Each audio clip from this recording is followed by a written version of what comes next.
Hello everyone.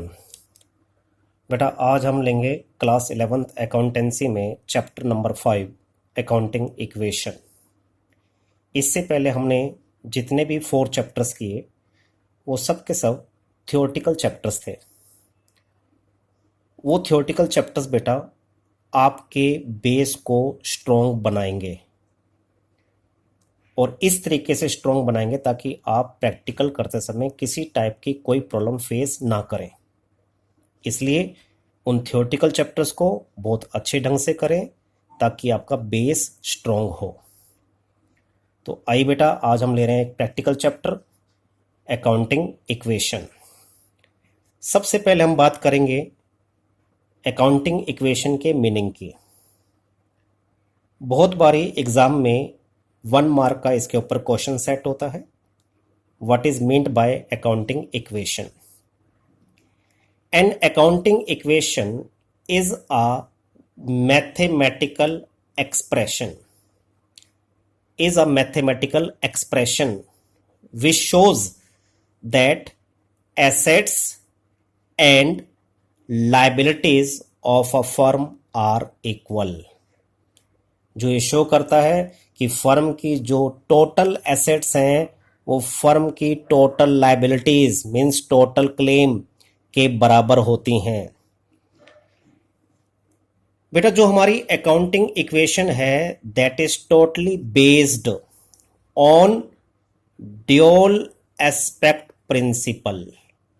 Dual aspect principle पर based है, double entry system पर बेस्ड है। ये आपने थ्योरी बेस ऑफ अकाउंटिंग में प्रिंसिपल पढ़ा था। इसके अकॉर्डिंग बेटा every transaction has 2 aspects। एक ट्रांजैक्शन के 2 एस्पेक्ट होते हैं। एक एस्पेक्ट डेबिट होता है तो दूसरा एस्पेक्ट क्रेडिट होता है। डेबिट की एब्रीवेशन बेटा DR डॉट होती है और क्रेडिट की एब्रीवेशन CR डॉट होती है। तो अगर एक एस्पेक्ट डेबिट को शो करता है तो दूसरा एस्पेक्ट क्रेडिट को शो करता है। And it holds that for every debit there is a credit। For every debit there is a credit of equal amount। Means जितने से अगर कोई एस्पेक्ट डेबिट है, जितनी अमाउंट से अगर एक एस्पेक्ट डेबिट है तो उतनी ही अमाउंट से दूसरा एस्पेक्ट क्रेडिट होता है एंड वाइस वर्सा। मीन्स अगर कोई एस्पेक्ट क्रेडिट है तो जितनी अमाउंट से वो क्रेडिट है उतनी अमाउंट से ही वो डेबिट होगा। मींस डेबिट हमेशा क्रेडिट के इक्वल होगा। ये हमने पढ़ा था डबल एंट्री सिस्टम में बेटा। इसलिए हम कहते हैं कि बिजनेस के जो टोटल क्लेम है, जो टोटल लायबिलिटीज हैं वो टोटल एसेट्स के इक्वलेंट होती हैं। क्यों बेटा? क्योंकि जो एसेट्स है आगे जाके पढ़ोगे चैप्टर आएगा आपके पास rules of debit and credit का। एसेट्स का बैलेंस बेटा डेबिट होता है और क्लेम्स जितने भी हमारे बिजनेस की क्लेम्स हैं, जितनी भी हमारी लायबिलिटीज है, लायबिलिटीज का बैलेंस क्रेडिट होता है। बिजनेस की जितनी भी क्लेम्स हैं, जितनी भी लायबिलिटीज है उनका बैलेंस क्रेडिट होता है और एसेट्स का बैलेंस डेबिट होता है।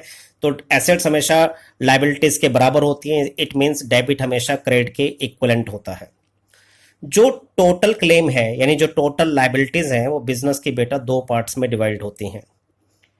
Amount owed by business to outsiders, जो पैसा बिजनेस ने बाहर वालों को देना है उनको हम लायबिलिटीज कहते हैं। And amount owed by business to the proprietor which is known as capital. तो बेटा बिजनेस की 2 लायबिलिटीज हैं, इंटरनल एंड एक्सटर्नल। जो पैसा बिजनेस ने ओनर को देना है वो इंटरनल है जिसको हम कैपिटल कहते हैं। जो पैसा बिजनेस ने बाहर वालों को देना है एक्सटर्नल है, उन्हें हम लायबिलिटीज कहते हैं। तो बेटा इट मीन्स क्लियर हो गया ये कि हम इसको इस तरीके से एक्सप्रेस कर सकते हैं। बिजनेस की जो एसेट्स हैं वो टोटल क्लेम के बराबर हैं। क्लेम हमारे पास 2 हैं, liabilities external plus capital internal. It means assets equal to liabilities plus capital. Assets हमेशा इक्वल होती हैं the sum total of liabilities and capital. इसे बेटा हम फंडामेंटल अकाउंटिंग इक्वेशन कहते हैं, फंडामेंटल अकाउंटिंग इक्वेशन, और जिसको हम बैलेंस शीट इक्वेशन भी कहते हैं। बैलेंस शीट इक्वेशन बेटा हम इसको क्यों कहते हैं? क्योंकि बेटा बैलेंस शीट की टू साइड्स होती हैं, asset side and liability side. Balance sheet की एसेट साइड को बेटा राइट हैंड साइड पे रखा गया है और बैलेंस शीट की लायबिलिटीज को लेफ्ट हैंड साइड पे रखा गया है। इसके पीछे मैं आपको एक लॉजिक भी देता हूं बेटा, जिससे आप इसको याद कर सकते हैं। एक पर्सन का जो राइट हैंड साइड होता है वो ज्यादा मजबूत होता है और एसेट्स बिजनेस को मजबूत बनाती हैं, तो इसलिए हमने एसेट्स को राइट हैंड साइड में लिया है। लायबिलिटीज बिजनेस को वीक बनाती हैं, ठीक है, और एक पर्सन का जो लेफ्ट हैंड होता है बेटा वो वीक होता है, इसलिए हमने लायबिलिटीज को लेफ्ट हैंड साइड पर लिया है। तो हमेशा याद रखना बेटा इस पॉइंट ऑफ व्यू से कि एसेट्स को आपने राइट हैंड साइड पे लिखना है और लायबिलिटीज को लेफ्ट हैंड साइड पे लिखना है, इसमें कभी मिस्टेक्स नहीं करनी, ठीक है बेटा। और बैलेंस शीट की दोनों साइड का टोटल बेटा हमेशा इक्वल होता है। एसेट्स और लायबिलिटीज में बेटा दो तरह की liabilities, external and internal, means liabilities and capital, इन दोनों का टोटल हमेशा एसेट्स के इक्विवेलेंट होगा, means assets equal to liabilities plus capital होगा। अब ये हमारी फंडामेंटल अकाउंटिंग इक्वेशन है, इसकी हेल्प से हम फर्दर टू इक्वेशन को और ड्राइव कर सकते हैं। इसकी हेल्प से हम लायबिलिटीज की वैल्यू भी फाइंड आउट कर सकते हैं और इसकी हेल्प से हम कैपिटल की वैल्यू भी फाइंड आउट कर सकते हैं। लायबिलिटीज का फॉर्मूला बनेगा बेटा एसेट्स माइनस कैपिटल और कैपिटल का फॉर्मूला बनेगा एसेट्स माइनस लायबिलिटीज। लेकिन जो assets equal to liabilities plus capital है, इसी को हम फंडामेंटल अकाउंटिंग इक्वेशन कहते हैं। ये हमारी फंडामेंटल अकाउंटिंग इक्वेशन है। एग्जाम में कई बारी बेटा क्वेश्चन आता है 1 मार्क का कि give fundamental accounting equation, then you are suppose to write A equal to L plus C. आपने ये नहीं लिखना L equal to A minus C या C equal to A minus L, ये तो फर्दर डेरिवेशन है बेटा। आपने assets equal to liabilities plus capital लिखना है। ये 1 मार्क का कई बारी एग्जाम में क्वेश्चन आया हुआ है। अब बेटा बात आती है कि हमने आपको बता रखा है कि भाई फाइनेंशियल स्टेटमेंट्स में बिजनेस दो स्टेटमेंट्स तैयार करता है, एक इनकम स्टेटमेंट तैयार करता है और एक पोजिशनल स्टेटमेंट तैयार करता है। पोजिशनल स्टेटमेंट यानी बैलेंस शीट। तो इस इक्वेशन को तो हम बैलेंस शीट इक्वेशन कहते हैं। तो बैलेंस शीट के एसेट्स लायबिलिटीज कैपिटल के हिसाब से हम यहां पर चलेंगे। लेकिन इनकम स्टेटमेंट्स में हमारे पास रिवेन्यू और एक्सपेंस आते हैं, तो रिवेन्यू एक्सपेंस का आपने यहां पर कोई अलग से अकाउंट ओपन नहीं करना।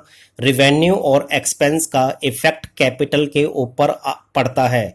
ध्यान से देखिए बेटा, मैंने यहां पर रिवेन्यू भी लिया और एक्सपेंस भी लिया। रिवेन्यू से प्रॉफिट इंक्रीज होगा और प्रॉफिट से कैपिटल इंक्रीज होगी, मींस रिवेन्यू बिजनेस की कैपिटल, बिजनेसमैन की कैपिटल को इंक्रीज करती हैं। एंड एक्सपेंसेस लॉस को रिप्रेजेंट करेंगे। एक्सपेंस जितने होंगे उससे बिजनेस का लॉस होगा, मींस प्रॉफिट्स आपके कम हो जाएंगे। प्रॉफिट कम होना यानी एक तरीके से लॉस, और लॉस से ऑनर की जो कैपिटल है वो रिड्यूस हो जाएगी, कैपिटल कम हो जाएगी।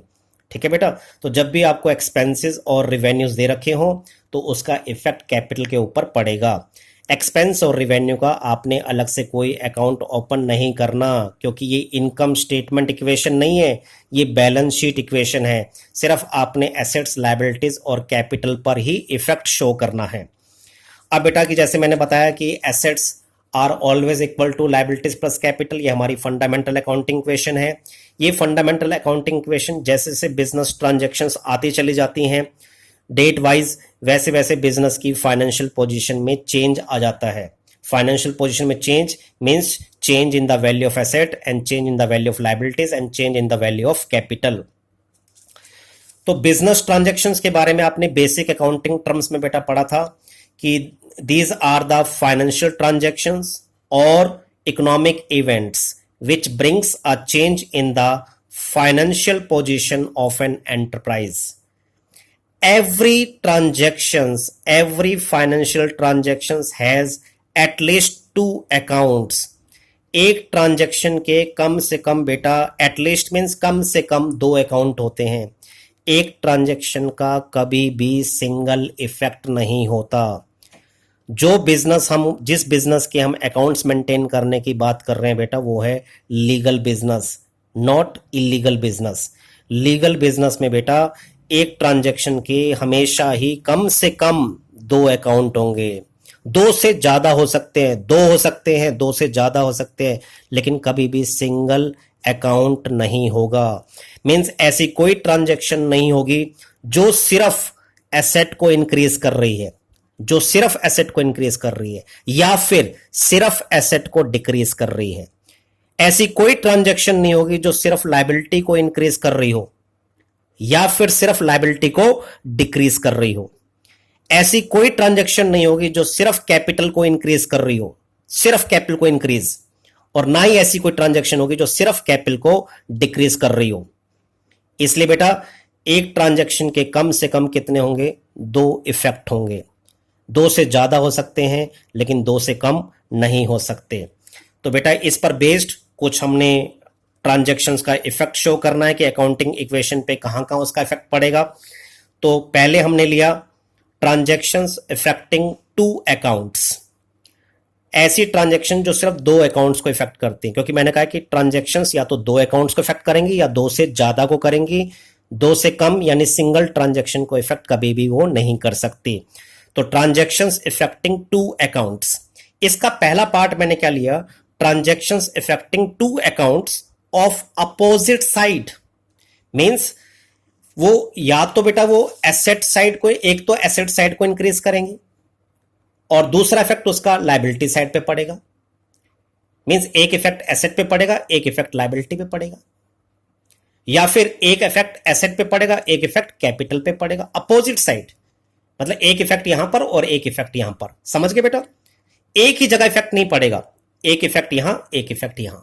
अब यहां में लायबिलिटी पे भी पड़ सकता है और कैपिटल पे भी पड़ सकता है। तो एक इफेक्ट एसेट पे और एक इफेक्ट लायबिलिटी पे, या फिर एक इफेक्ट एसेट पे और एक इफेक्ट कैपिटल पे।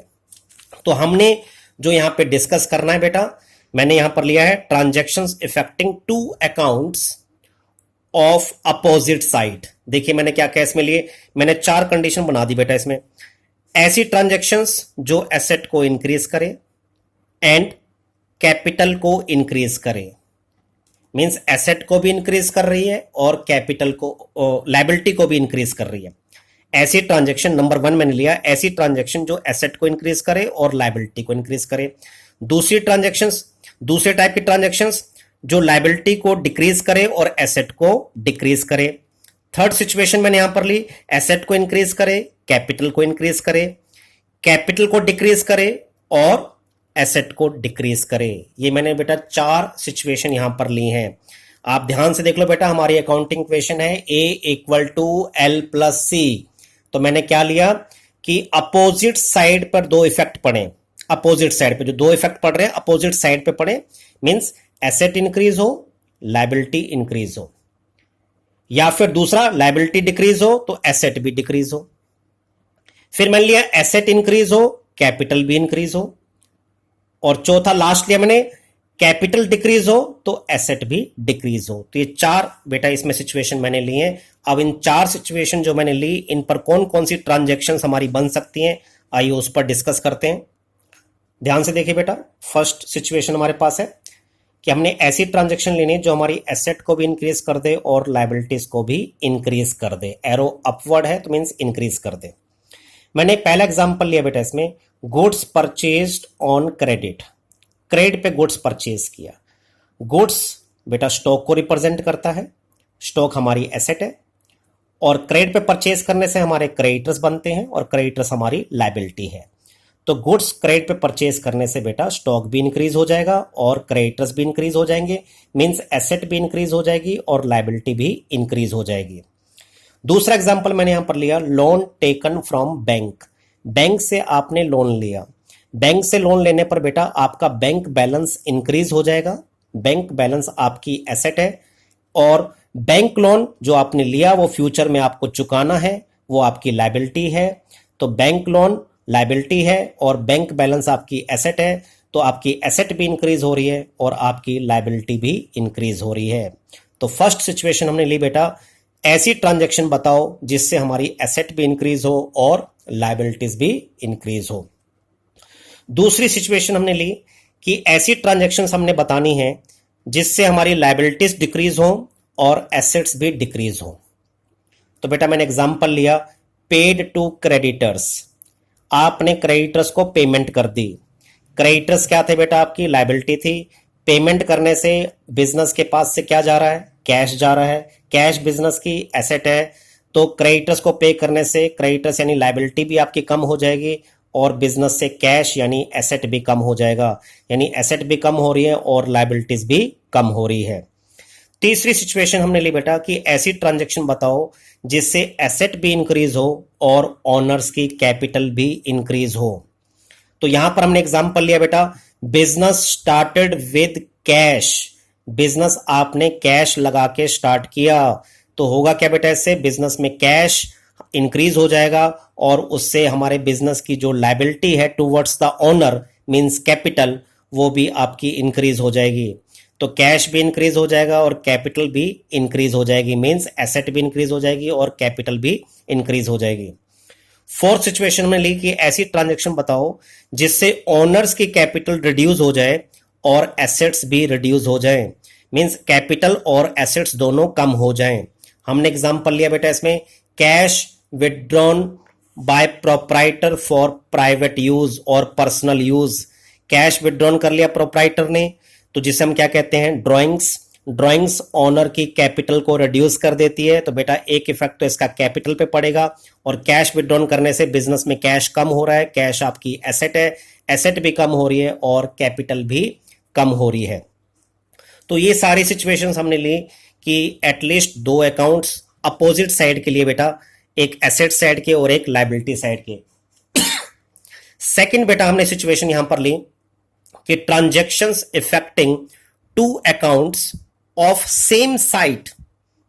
अब आपने सेम साइड पर के दो अकाउंट्स को लेना है। Transactions affecting two accounts of same side but in opposite direction. Opposite direction मतलब एक बारी प्लस होगा तो एक बारी क्या होगा बेटा? माइनस होगा। जैसे कि मैंने आपको अकाउंटिंग इक्वेशन बताई थी, A equal to L plus C. ठीक है बेटा, तो इफेक्ट, दो इफेक्ट आपने या तो सिर्फ एसेट्स पे लेने हैं, मींस एसेट इंक्रीज हो रही है और एसेट ही डिक्रीज हो रही है, या फिर लायबिलिटीज पर लेने हैं, लायबिलिटी ही इंक्रीज हो रही है और लायबिलिटी ही डिक्रीज हो रही है, और या फिर कैपिटल पे लेना है, कैपिटल ही इंक्रीज हो रही है और कैपिटल ही डिक्रीज हो रही है। तो इस तरीके से आपने इफेक्ट लेने हैं बेटा कि, और एक इफेक्ट और भी बन सकता है बेटा इसमें कि लायबिलिटीज इंक्रीज हो रही हो और कैपिटल भी कैपिटल डिक्रीज हो रही हो, या फिर कैपिटल इंक्रीज हो रही हो और लायबिलिटीज डिक्रीज हो रही हो। तो ये कुछ सिचुएशन मैंने यहां पर लिए कि सेम साइड पे ही बताना है आपने। तो पहले मैंने यहां पर लिया, कोई ऐसी ट्रांजैक्शन आपने बतानी है जिससे आपकी एसेट इंक्रीज हो, एक एसेट इंक्रीज हो और दूसरी एसेट कोई डिक्रीज हो जाए, यानी increase in asset and decrease in another asset. एक एसेट बढ़ जाए और दूसरी एसेट क्या हो जाए? कम हो जाए, मींस दोनों इफेक्ट किसके ऊपर पड़ रहे हैं बेटा? सेम साइड में, यानी एसेट साइड में। एग्जांपल मैंने क्या लिया इसका, goods purchased for cash. Goods यानी बेटा स्टॉक, कैसे परचेज किया? कैश में, तो बिजनेस में स्टॉक आ रहा है और बिजनेस से कैश जा रहा है। स्टॉक और कैश दोनों ही आपकी एसेट है। स्टॉक वाली एसेट इंक्रीज हो रही है और कैश वाली एसेट डिक्रीज हो रही है। फिर बेटा मैंने इसमें एक एग्जांपल और लिया, cash deposit into bank. Cash आपने बैंक में जमा करवाया, इससे आपका बैंक बैलेंस इंक्रीज हो जाएगा बेटा और बिजनेस से कैश बैलेंस डिक्रीज हो जाएगा। कैश बैलेंस और बैंक बैलेंस दोनों ही आपकी एसेट है बेटा। बैंक वाली एसेट इंक्रीज हो जाएगी और कैश वाली एसेट डिक्रीज हो जाएगी, मींस एक एसेट इंक्रीज हो रही है, दूसरी टाइप की एसेट डिक्रीज हो रही है। फिर हमने बेटा इसमें सेकंड लिया, सेकंड है कि ऐसी ट्रांजैक्शन बताओ जो लायबिलिटीज को डिक्रीज करे और किसी दूसरी लायबिलिटी को इंक्रीज कर दे। इसमें बेटा हमने एग्जांपल लिया, bill accepted for a creditor. Creditor के लिए हमने बिल एक्सेप्ट कर लिया। बेटा क्रेडिटर कैसे बनते हैं? क्रेडिटर बनते हैं क्रेडिट पर गुड्स परचेज करने से। आपने क्रेडिट पे गुड्स परचेज कर लिया, अब वो आपके क्रेडिटर बन गए। अब उस क्रेडिटर को जब हम रिटर्न एक्नॉलेजमेंट दे देते हैं कि भाई हम आपका पैसा आफ्टर 1 मंथ और 2 मंथ्स पे कर देंगे, रिटर्न में हमने उसको एक्नॉलेजमेंट दे दी, तो इसका मतलब हमारे बिल्स पेबल बन गए बेटा। तो क्रेडिटर्स हमारी लायबिलिटी है और बिल्स पेबल भी हमारी लायबिलिटी है। जब हम क्रेडिटर्स को रिटर्न एक्नॉलेजमेंट दे देंगे तो क्रेडिटर्स वाली लायबिलिटी हमारी कम हो जाएगी और बिल्स पेबल वाली हमारी जो लायबिलिटी है वो इंक्रीज हो जाएगी। तो लायबिलिटी डिक्रीज हो रही है और दूसरे टाइप की लायबिलिटी इंक्रीज हो रही है। तीसरी सिचुएशन बेटा हमने इसमें ली कि ऐसी ट्रांजैक्शन आप बताओ जो कैपिटल को ही इंक्रीज करे और कैपिटल को ही डिक्रीज करे। इसके लिए बेटा मैंने 2 एग्जांपल लिए। फर्स्ट एग्जांपल मैंने लिया इंटरेस्ट ऑन कैपिटल अलाउड, क्योंकि बिजनेस एंटिटी प्रिंसिपल आपने पढ़ा है कि if any amount invested by the proprietor which is known as capital, business allow interest on this capital. तो बिजनेस उस कैपिटल पे क्या देता है? इंटरेस्ट देता है। तो ये बिजनेस का बन गया एक्सपेंस। एक्सपेंस लॉस होता है, लॉस से ओनर की कैपिटल कम हो जाएगी, यानी कैपिटल में से एक बारी कम हो गया बेटा। ठीक है। अब दूसरा ये प्रोप्राइटर की इनकम है, क्योंकि उसे इंटरेस्ट ऑन कैपिटल मिलना है, उसकी इनकम है। तो कैसे मिलेगी उसको इनकम? उसकी कैपिटल इंक्रीज करके। तो ये कैपिटल को ही इंक्रीज कर देगा और कैपिटल को ही डिक्रीज कर देगा। दूसरी ट्रांजैक्शन मैंने ली बेटा interest on drawings charged. Drawing जो प्रोप्राइटर करता है अपने पर्सनल यूज के लिए, बिजनेस उस ड्राइंग पे प्रोप्राइटर से इंटरेस्ट चार्ज करता है। बिजनेस की ये इनकम है। इनकम यानी रिवेन्यू, रिवेन्यू से प्रॉफिट इंक्रीज होगा, प्रॉफिट से कैपिटल इंक्रीज हो जाएगी। तो एक बार तो बेटा कैपिटल में इंक्रीज हो गया। दूसरा ये हमने प्रोप्राइटर से क्या करना है? लेना है। तो उससे कैसे लेंगे बेटा? उसकी कैपिटल को रिड्यूस करके। तो ये कैपिटल को कम भी करेगा और कैपिटल को इंक्रीज भी करेगा। तो ये 2 ट्रांजैक्शन आपको याद रखनी है, interest on capital allowed and interest on drawings charged. Capital में ही प्लस होती है बेटा, कैपिटल में ही माइनस होती हैं। फिर हमने एक सिचुएशन ली बेटा कि ऐसी ट्रांजैक्शन बताओ जिससे लायबिलिटी इंक्रीज हो जाए और कैपिटल डिक्रीज हो जाए। मीन सेम साइड, लायबिलिटीज और कैपिटल बेटा सेम साइड में होती हैं। तो सेम साइड की बात हम कर रहे हैं कि ऐसी ट्रांजैक्शन बताओ जिससे लायबिलिटी इंक्रीज हो जाए और कैपिटल डिक्रीज हो जाए। तो उसका एग्जांपल हमने लिया outstanding expenses provided. Outstanding expenses बेटा ऐसे एक्सपेंसेस जो इनकर्ड तो हो गए लेकिन अभी तक हमने उसको पेड नहीं किया, तो ये इसी करंट ईयर के एक्सपेंस हैं। तो ये लॉस है, लॉस से कैपिटल आपकी कम हो जाएगी। तो एक बार तो कैपिटल में से माइनस हो गया। दूसरा ये एक्सपेंसेस वो एक्सपेंस है जो इनकर्ड हो गए, अभी तक पे नहीं किए लेकिन फ्यूचर में पे करने हैं, ये हमारे बिजनेस की लायबिलिटी हैं। तो एक बारी बेटा ये लायबिलिटी में प्लस हो जाएंगे। तो लायबिलिटी को इंक्रीज कर रहे हैं और कैपिटल को डिक्रीज कर रहे हैं। फिर बेटा हमने एक सिचुएशन और ली कि ऐसी ट्रांजैक्शन बताओ जिससे लायबिलिटी आपकी कम हो जाए और कैपिटल इंक्रीज हो जाए। तो उसका एग्जांपल हमने लिया बेटा loan converted into capital. Means अगर किसी प्रोप्राइटर ने बिजनेस में लोन दे रखा है, लोन लायबिलिटी होती है बेटा, अब उस लोन को हमने कैपिटल में कन्वर्ट कर दिया तो लोन वाली जो लायबिलिटी है वो हमारी कम हो जाएगी और उसको हमने किस में कन्वर्ट कर दिया? कैपिटल में। तो कैपिटल हमारी इंक्रीज हो जाएगी। तो ये ट्रांजैक्शन लायबिलिटी को कम कर देगी बेटा और कैपिटल को इंक्रीज कर देगी। तो बेटा ये तो हमने वो ट्रांजैक्शन ली जो एटलीस्ट 2 अकाउंट्स को इफेक्ट करती हैं, या तो वो अपोजिट साइड को इफेक्ट करती हैं या फिर सेम साइड को इफेक्ट करती हैं। अब हम ले रहे हैं इसमें second situation transactions affecting more than 2 accounts, जो 2 से ज्यादा अकाउंट्स को इफेक्ट करती हैं। जैसे एग्जांपल के तौर पे goods costing ₹10,000 sold at profit of 10% for cash. Goods बेटा जो 10,000 का था वो आपने बेच दिया प्रॉफिट पर। कैसे बेच दिया? कैश में। तो गुड्स सोल्ड करने से स्टॉक आपका डिक्रीज हो जाएगा बेटा, और स्टॉक डिक्रीज होगा कॉस्ट प्राइस से यानी 10,000 रुपीज से। और कैसे बेचा आपने बेटा? 10% प्रॉफिट पे। 10,000 का 10% होता है बेटा 1,000। प्रॉफिट 1,000 का हुआ, 1,000 से प्रोप्राइटर की कैपिटल इंक्रीज हो जाएगी।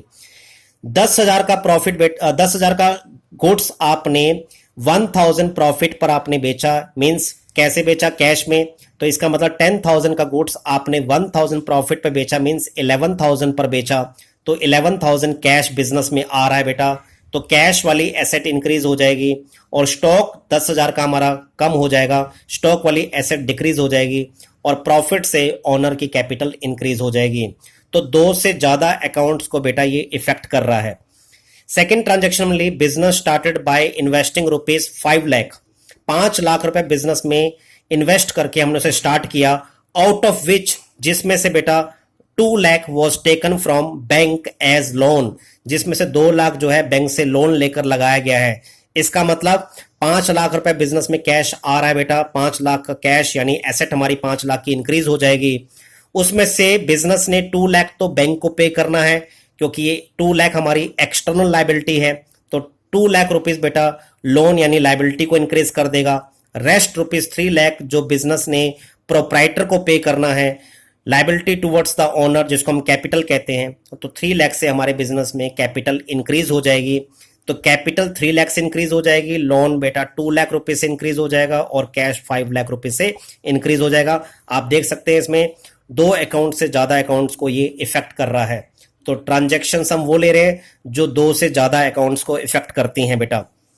फिर हमने एक ट्रांजेक्शन बेटा और ली इसमें, business started with cash rupees 40,000, goods rupees 30,000 and furniture rupees 20,000। Business start किया है, एक ओनर ने उसमें कैश भी लगाया है, बिजनेस में गुड्स भी लगाया है, फर्नीचर भी लगाया है।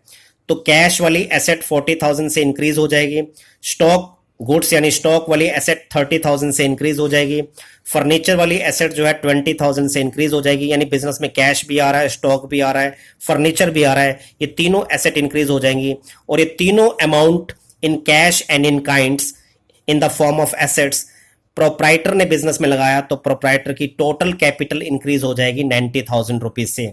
तो ये ट्रांजैक्शन बेटा कैश अकाउंट को, स्टॉक अकाउंट को, फर्नीचर अकाउंट को और कैपिटल अकाउंट को इफेक्ट कर रही है, मींस मोर देन 2 अकाउंट्स को इफेक्ट कर रही है। तो आपने सारा देखा बेटा, जितनी भी सारी ट्रांजैक्शंस मैंने डिस्कस करी, एटलीस्ट 2 अकाउंट्स इफेक्टेड है, या तो सेम साइड पे इफेक्टेड है या अपोजिट साइड पे इफेक्टेड है बेटा। तो होप बेटा आपको ये सारा क्लियर हो गया होगा। नेक्स्ट वीडियो में बेटा मैं आपको समझाऊंगा कि what is the process of preparing accounting equation, accounting equation को कैसे तैयार किया जाता है, क्या प्रोसेस उसके लिए फॉलो किया जाता है, क्या स्टेप्स लिए जाते हैं। थैंक यू बेटा and have a nice day.